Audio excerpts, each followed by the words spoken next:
Rebecca asks, should Christians pledge allegiance to the flag? Well, that's actually part of a larger question. Should Christians show allegiance to the nation that they are a citizen in? Let me tell you a story. I've never heard this preached on.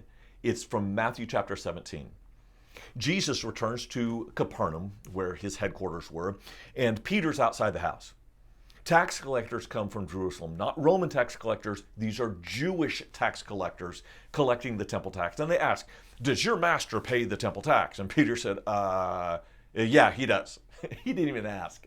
He comes inside, and Jesus asks, before Peter can speak, Peter, from whom do the kings of the earth collect their taxes? From their own children or from others' children? Peter said, well, from others' children. The children of the king are exempt, implying that Jesus, as the Son of God, is exempt from earthly loyalties. But Jesus said, so that we don't offend anybody, go down to the lake, throw a line in the water, catch a fish.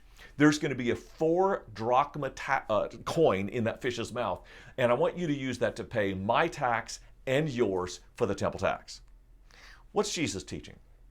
He is above earthly authority, but he submitted to it so as not to cause offense. If you move from Jesus to Paul, you see the same thing.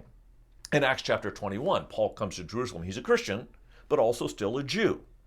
And he provided payment for himself and others for a sacrifice. Jesus is the perfect sacrifice. He doesn't need to make another, but he does so as not to cause an offense.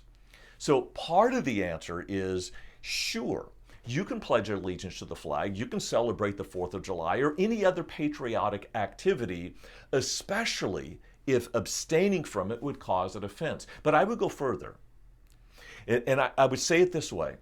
All authority on earth derives from God. Agreed?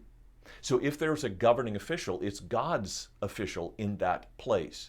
And we are told, this is Romans 13, to submit to earthly authorities. And in fact, I would say, if they are from God, they are often a great blessing.